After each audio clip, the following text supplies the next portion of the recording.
कराते हैं, थोड़ा समझें।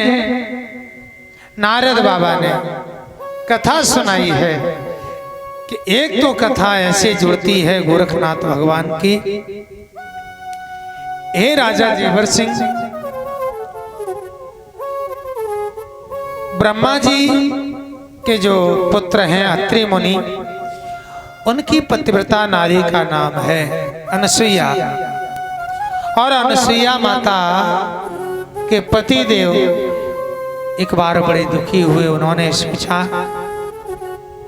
कि बरसात नहीं हुई है, 12 वर्ष हो गई, बरसात न होने के कारण सब जीव जंतु दुखी हैं, तो वर्षा हो जाए इसलिए तपस्या करते हैं।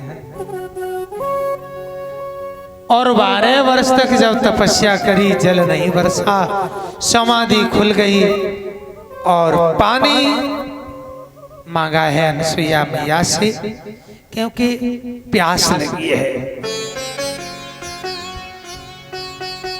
जब खुली समाधि ऋषि की,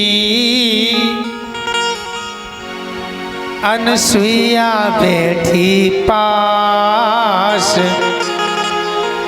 पति बोले पानी लाओ, मोए भारी लागी प्यास। हो जब खुली समाधि ऋषि की, अनसुईया बैठी पास, पति बोले पानी लाओ, मोए भारी लागी प्यास।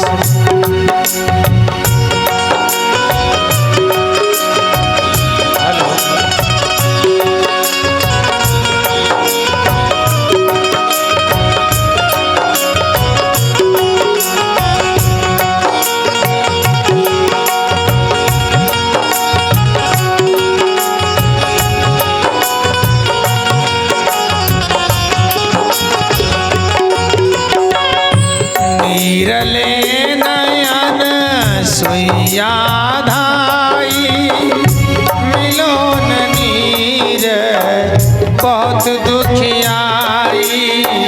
नीरले नयन सुईया धाई, मिलोन नीर बहुत दुखियाई। माने पति को ध्यान लगाई, प्रगति गंग सा कर भर लाई। माने को ध्यान लगाई, प्रगति गंग सा कर भर लाई। निर्मल जल लेके मैया,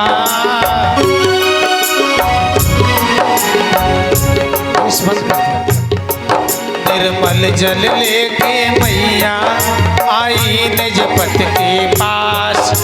पति बोले पानी लाओ, मोए भारी लागी प्यास। हो पूरी समाधि ऋषि की, अनसुईया बैठी पास। पति बोले पानी लाओ, मोए भारी लागी प्यास।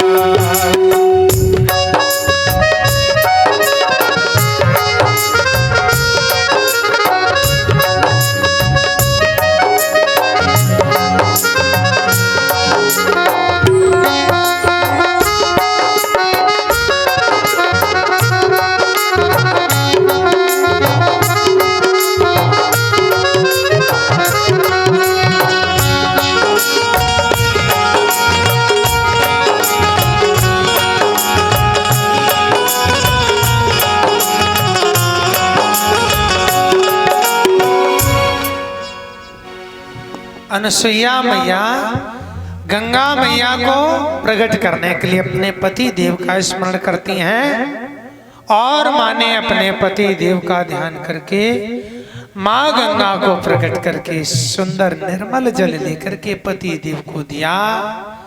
उन्होंने पूछा इतना सुंदर जल कहां से लाई हो तुम?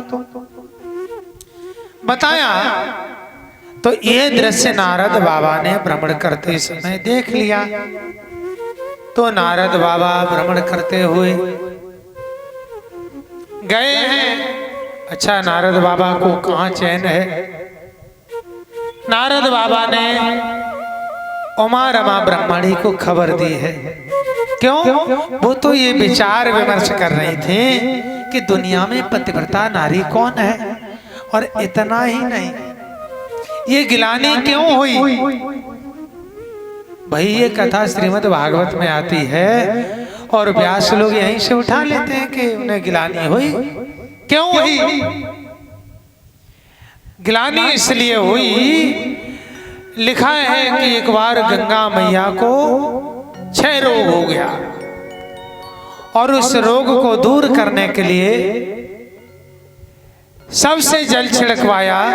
विद्वानों ने कहा कि ऐसा करो, कोई पतिव्रता नारी जल छिड़क दे गंगा मैया के जल में तो क्षय रोग दूर हो जाएगा। तो सोचा कि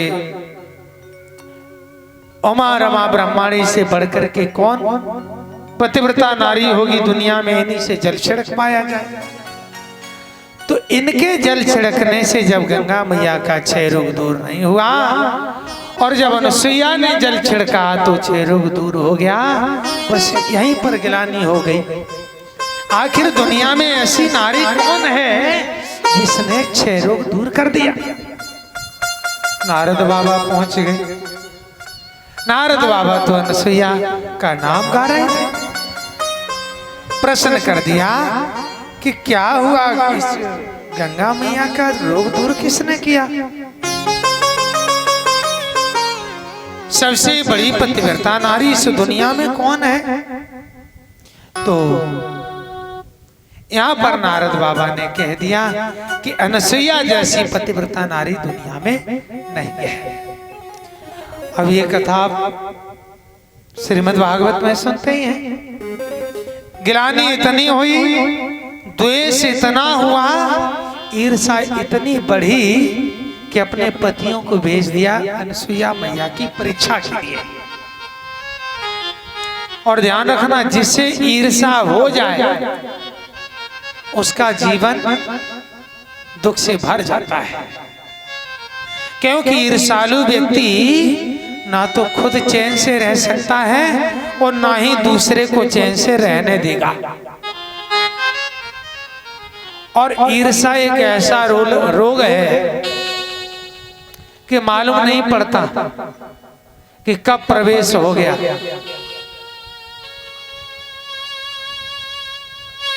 और ईर्ष्या कहां से कहां तक पहुंचा देती है भक्त, तो ध्यान रखना। एक बार एक भगत जी ने तपस्या करी, भगवान प्रसन्न हुए और आए, कहने लगे तुमने हमारी तपस्या की है। देवता आए, कहने लगे तपस्या करी है तो तुम वरदान मांगो। भगत जी बोले देखो हम तो बड़े संतोषी हैं, हमें कुछ नहीं चाहिए। देवता ने कहा नहीं नहीं, देखो आपने तपस्या की है तो हमारा फर्ज बनता है कि आपको कुछ दे, मांग लो। भगत जी बोले अगर तुम नहीं मानते, वैसे तो कुछ इच्छा है नहीं और नहीं मानते तो एक वरदान दे दो। क्या? ऐसा करो, हमें इतना दे दो कि हम जब जिस समय जितनी मात्रा में पुरुष पदार्थ चाहे वो मिल जाए। क्या मांगा है?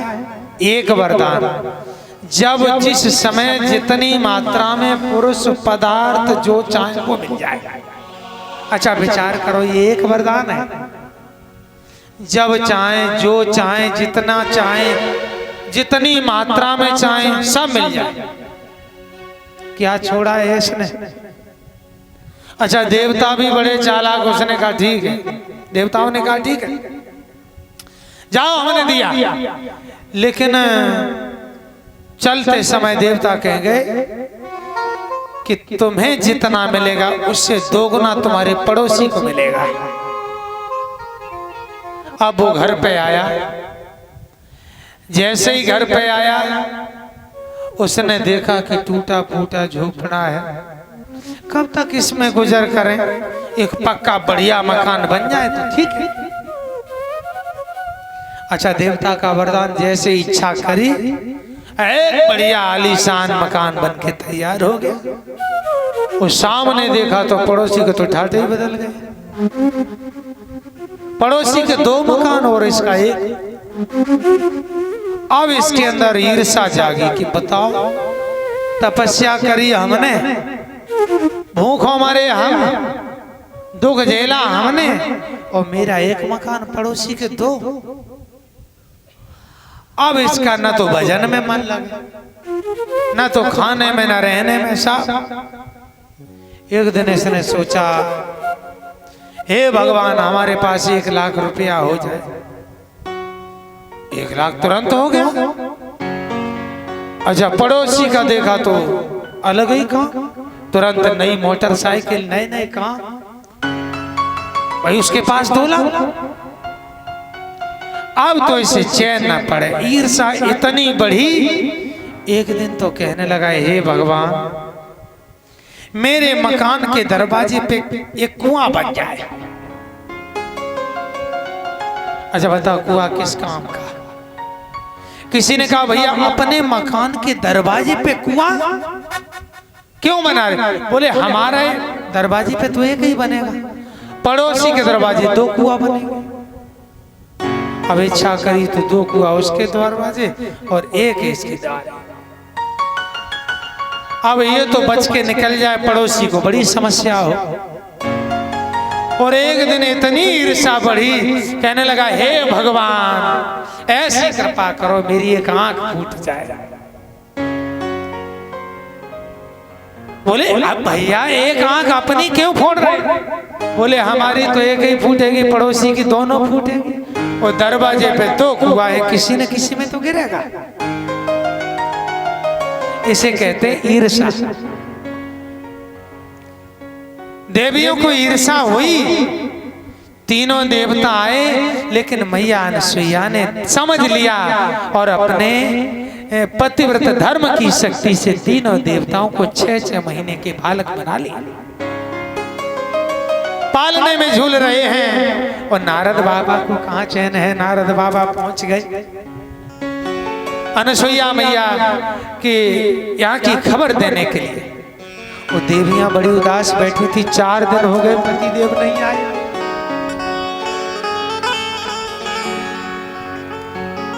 पूछ लिया नारद जी, अरे मेरे स्वामी नहीं आए, ना जाने किस हाल में होंगे।